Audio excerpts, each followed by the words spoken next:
ഇന്ന് ഞങ്ങളൊക്കെ ക്യാമ്പുകളിൽ പോയിരുന്നു. ക്യാമ്പുകളിലൊക്കെ തന്നെ ഞങ്ങളൊന്നും അതിൻ്റെ ഉള്ളോട്ട് മുറിയുടെ ഉള്ളിൽ കയറിയിട്ടില്ല. പുറത്ത് നിന്ന് ക്യാമ്പിലുള്ളവരുമായി സംസാരിച്ച് പോകുന്ന സ്ഥിതിയാണുള്ളത്. ഇപ്പോൾ 85 ക്യാമ്പാണ് ടോട്ടൽ വയനാട്ടിലുള്ളത്. ഇവിടെ നേരത്തെ ചൂണ്ടിക്കാട്ടിയതുപോലെ 17 ക്യാമ്പുകൾ ഈ പ്രദേശമായിട്ട് ബന്ധപ്പെട്ടുണ്ട്. 17 ക്യാമ്പുകളാണുള്ളത്. അതിലെ 2551 പേരാണ് ഇവിടെ ക്യാമ്പുകളിലുള്ളത്. 701 കുടുംബങ്ങളാണ്.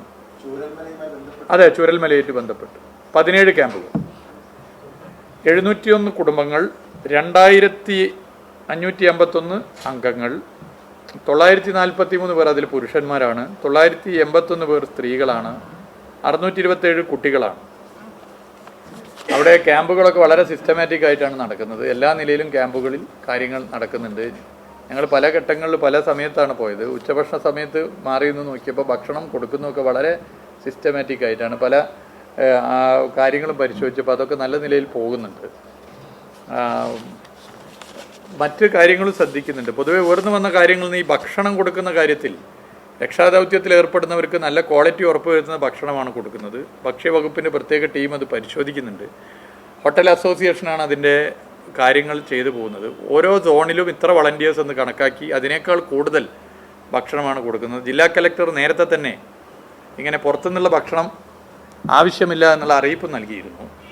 കാരണം അത് പല പ്രശ്നം പുറത്തുനിന്ന് ഉണ്ടാക്കിക്കൊണ്ടിരുന്നൊരു വളരെ നല്ല അർത്ഥത്തിലാണ് ഉണ്ടാക്കിക്കൊണ്ടിരുന്നത്. അവരെ ആത്മാർത്ഥതയൊന്നും ഒരു തരത്തിലും ചോദ്യം ചെയ്യുന്നില്ല. എന്നാൽ ആർമി ഉൾപ്പെടെ മറ്റ് സംവിധാനങ്ങൾ ഉൾപ്പെടെയുള്ളവർക്ക് ഒക്കെ ഭക്ഷണം കൊടുക്കേണ്ടതാണ്. അപ്പോൾ എല്ലാ നിലയിലും ഭക്ഷണത്തിൻ്റെ ക്വാളിറ്റി ഉറപ്പ് വരുത്തിയിട്ടാണ് കൊടുക്കുന്നത്. അതുകൊണ്ട് ഭക്ഷണം പുറത്തു നിന്ന് ഉണ്ടാക്കിക്കൊണ്ടിരുന്നത് തൽക്കാലം കൊടുക്കേണ്ടതില്ല എന്ന് നേരത്തെ തീരുമാനിച്ചു. കലക്ടർ അത് വിവരം പുറത്തു വിട്ടിട്ടുണ്ട്. അത് അല്ല, രക്ഷാദൗത്യത്തിൽ ഏർപ്പെടുന്ന ആളുകൾ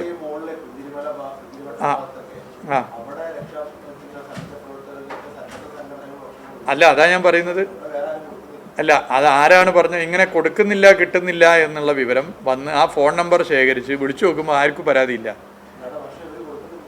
അതെ, ഭക്ഷണം ഞാൻ പറയുന്നത് ഈ 1200 നമ്മൾ പറഞ്ഞ വളണ്ടിയേഴ്സ് ഇല്ലേ, അതിനപ്പുറത്തല്ലല്ലോ വളണ്ടിയേഴ്സ്. ഭക്ഷണം ബാക്കി വരുന്നു. അപ്പോൾ അതിൽ ചില ആളുകൾ അതിൻ്റെ ഒരു പ്രയാസം പറഞ്ഞിരുന്നു. അവർ പണം പിരിച്ചുകൊണ്ടൊക്കെയാണ് ഭക്ഷണം ഉണ്ടാക്കുന്നത്. അപ്പോൾ അതിൽ കൃത്യമായൊരു സംവിധാനം, ഒരു കേന്ദ്രം പോളിടെക്നിക് എന്നാണ് കൊടുക്കുന്നത്. ആ സംവിധാനമാണ് ഫലപ്രദം. ആ ഫലപ്രദമായ സംവിധാനം വെച്ചാണ് കാര്യങ്ങൾ ചെയ്യുന്നത്. അത് എല്ലാ മേഖലയിലുള്ളവരുമായി ചർച്ച ചെയ്തുകൊണ്ടാണ് ആ തീരുമാനം എടുത്തിട്ടുള്ളത്. നിങ്ങൾ ആരെങ്കിലും ഷിലൂരിൽ പോയവരിലുണ്ടോ എന്നെനിക്കറിയില്ല. അല്ല, ഇതിലുണ്ടോ? മീഡിയ പേഴ്സൺസിലില്ല. അവിടെയൊക്കെ എങ്ങനെയാണെന്നുള്ളത് ഒന്ന് ആലോചിക്കുന്നത് നല്ലതാണ്. ഇവിടെ എല്ലാ നിലയിലും എല്ലാ സ്വാതന്ത്ര്യവും നൽകിക്കൊണ്ടാണ് ഇത് കാര്യങ്ങൾ ചെയ്യുക. പക്ഷേ ചിലത് നമുക്ക് നിയമപരമായിട്ടാണ് കാര്യങ്ങൾ പരിശോധിച്ച് പോകേണ്ടത്. ഷിലൂരിലൊക്കെ തന്നെ ഈ സ്ഥലത്ത് സെർച്ചിങ് നടക്കുന്ന സ്ഥലത്തേക്ക് മീഡിയ ഒരാൾക്ക് പോകാൻ വേണ്ടി പറ്റുന്ന സ്ഥിതിയല്ല ഉള്ളത്. മറ്റ് കാര്യങ്ങളിലും അങ്ങനെയല്ല. കുറേ അപ്പുറത്ത്, അതിൻ്റെ 1 കിലോമീറ്റർ അപ്പുറത്തൊരു ഇത് വെച്ച് ബ്ലോക്ക് ചെയ്ത് അവിടെ നിന്നാണ് മീഡിയ പേഴ്സൺസിനെ കാണുന്ന സ്ഥിതിയുള്ളത്. ഇവിടെ നമ്മളെല്ലാ നിലയിലുമുള്ള സഹകരണത്തോടു കൂടിയാണ് പോകുന്നത്. കാരണം നിങ്ങൾക്കും കുറേ പുതിയ വിവരങ്ങൾ നൽകാൻ പറ്റും എന്ന പോസിറ്റീവായിട്ട് ഈ വിഷയത്തെ കാണുന്നു എന്നുള്ളത് കൊണ്ടാണ്. അത് ഇനിയും തുടരും. ഭക്ഷണം കൊടുക്കുന്ന കാര്യത്തിലൊക്കെ തന്നെ ഒരു നിയമപരമായ ചില കാര്യങ്ങളുണ്ട്. നമ്മൾ ആളുകളെ ആത്മാർത്ഥമായി അതിൽ ഭക്ഷണം ഉണ്ടാക്കി കൊടുക്കുമ്പോൾ അതിനുണ്ടാകുന്ന ചില പ്രശ്നങ്ങളുണ്ട്. ഒന്ന്, ഭക്ഷണത്തിൻ്റെ ക്വാളിറ്റി. നമ്മളിപ്പോൾ ആളുകൾ വളരെ സിൻസിയറായിട്ടായിരിക്കും ഭക്ഷണം ഉണ്ടാക്കുക. എന്തെങ്കിലും ഒരു പ്രശ്നം വന്നാൽ രക്ഷാദൗത്യത്തിൽ ഏർപ്പെടുന്ന ആളുകൾ, ആർമിയിലെ അംഗങ്ങൾ ഉൾപ്പെടെ, നമ്മുടെ സംസ്ഥാനത്തിൻ്റെ പുറത്തുനിന്ന് വന്ന ആളുകൾ ഉൾപ്പെടെ കഴിക്കുന്ന ഭക്ഷണമാണ്. എന്തെങ്കിലും പ്രശ്നം വന്നു കഴിഞ്ഞാൽ അത് ഗൗരവമേറിയ വിഷയമായിട്ട് മാറും. സ്വാഭാവികമായിട്ടും അതിൽ ശരിയായ നിലപാട് സ്വീകരിക്കേണ്ടത്. അതുകൊണ്ടാണ് ആലോചിച്ച് അങ്ങനെ ഒരു തീരുമാനം കലക്ടർ അറിയിപ്പ് നൽകിയിട്ടുള്ളത്. ഞാനത് മുഴുവൻ പറഞ്ഞിട്ട് പറയാം. അപ്പോൾ അത് പോലുള്ള കാര്യങ്ങൾ നമുക്ക് ഇനിയും ശ്രദ്ധിച്ച് പോകണം. ഇത്രയാണ് എനിക്ക് ഇതുമായി ബന്ധപ്പെട്ട് പറയാനുള്ളത്.